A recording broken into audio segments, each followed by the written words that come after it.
Hey everybody, what is going on? Welcome back to more Megaman 3, the Battle of Gamma. Megaman 3 ROM hack.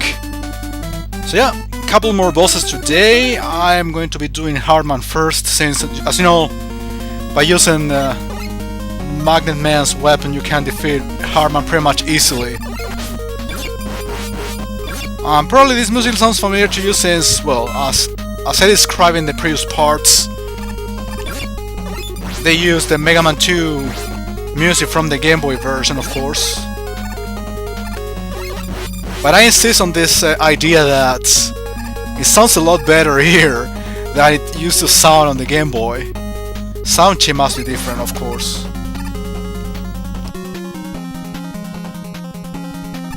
Dude, there is something I never do when playing certain levels. Now it becomes really necessary to use different weapons from the Mega Buster, or from, well, this is not the Mega Buster, this is Megaman 3. But you know, the default weapon. And well, I started to use, well, in this case the Shadow Blade, to defeat these monkeys. I know a lot of people do that, know even the weaknesses of minor enemies. I don't really know the weakness of minor enemies in any Mega Man game. I don't use the different weapons in the actual levels, except when I have to fight the other bosses. And sometimes I don't even know all of the weaknesses of these bosses. I don't consider myself a Mega Man expert at all. Right, in this case, well, you don't have much to do apart from taking the hits. So yeah, I have that sort of bad habit of not using the actual weapons for defeating normal enemies. Sometimes I just get hit. Same thing with this guy. I just go and take the hit.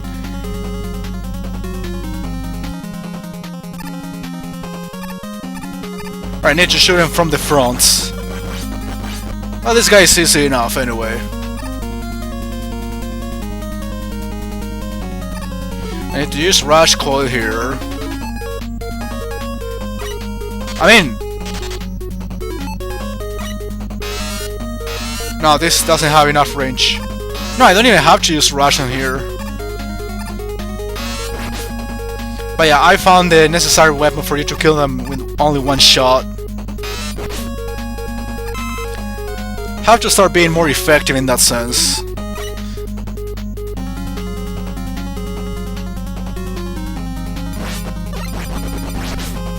I don't really know the weakness for this guy, but he dies pretty much fast even with a default weapon, so I just go for it. This is easy too, it takes very few shots. But you take a lot of damage from him. Alright, whatever, I couldn't shoot him. I was trying to get some more health or something like that. Something pretty much valuable. Alright, that was a challenging level, but I have dealt with more terrible ones. I have very little health, I have to be careful. If necessary, I'll be using some energy tank.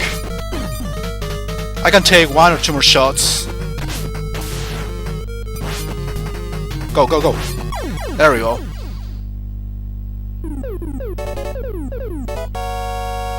Yeah, good thing about the weaknesses. Some weaknesses actually are not really weaknesses as such. If you think about it. Because it takes still, you know, a lot of shots to defeat certain enemy. But there are some other weaknesses in which you have to shoot him 2 or 3 times at most, or 4 times if you will, to kill certain boss. Now I'm going for Snake Man. If I'm not mistaken, the actual weakness of Snake Man is the needle shot, the needle cannon. But the way of defeating Needle Man is by using the Gemini laser, and I don't have the Gemini laser either. By, you know, the way of killing Gemini Man is using the snake. So yeah, not all the weaknesses apparently are 100% connected, sorry about that. But I know I can defeat Snake Man with other weapons. I think Sparkman's weapon works pretty well against Snake Man. Not only Needle Man's. I mean, it doesn't work like an actual weakness. It still makes the fight easier and faster to complete. As you can tell, pretty much the level design is the same, but the colors changed. We're dealing with a reddish area instead of a green background, and including the floors. Even the big snake, that instead of shooting red balls, he shoots green balls. Kinda weird, but that's okay. It's one of the elements I actually didn't mention before, that even some of the level designs tend to change a little bit. Not everything is just extra difficulty and different music.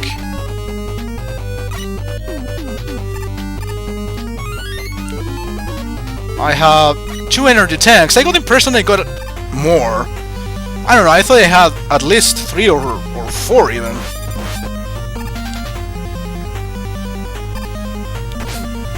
That's weird. I don't think that thing actually hit me. Hitboxes here are kind of demanding, I don't know. At least for certain enemies. Now I'm using the Shadow Blade, of course. Probably there is something better than the Shadow Blade, but at least it's the only one I know shoot upwards safely. I can use the magnet shot as well, but I don't know how reliable it is against that particular enemy. It's the minimals again. Quite easy anyway, I can even use the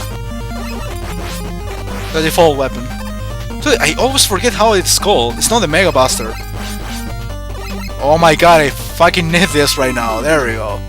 The Plasma Shooter, or the Plasma Weapon. Or Plasma Buster. Yeah, that's the actual name. Sorry. Took me like over 5 minutes to remember. But yeah, it's the Plasma one. That's what the P stands for, just in case. Some people call them Mega Buster, but the Mega Buster as such started to be like that, or started to exist from Megaman 4. You know, all this charging attack thing, but before that, in Megaman 1, 2, and 3, it was called the Plasma Buster.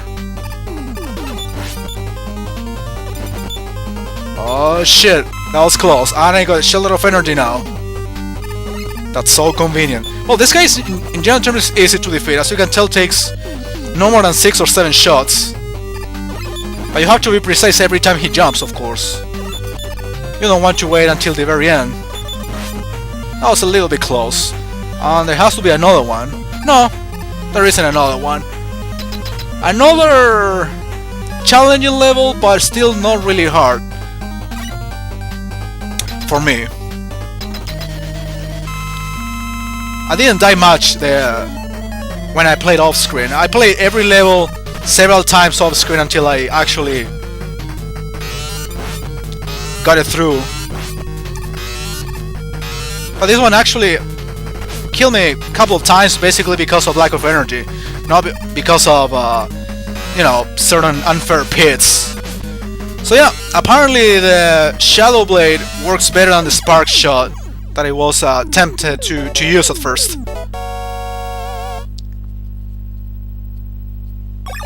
Some sort of metal blade, but this is not as badass as the Metal Blade. It's still very good, pretty effective. So whoever commands Mega Man 3 weaknesses in a perfect way, please tell me what's the actual weakness of Snake Man. I think it's either Needle or Shadow. You tell me. See you next time.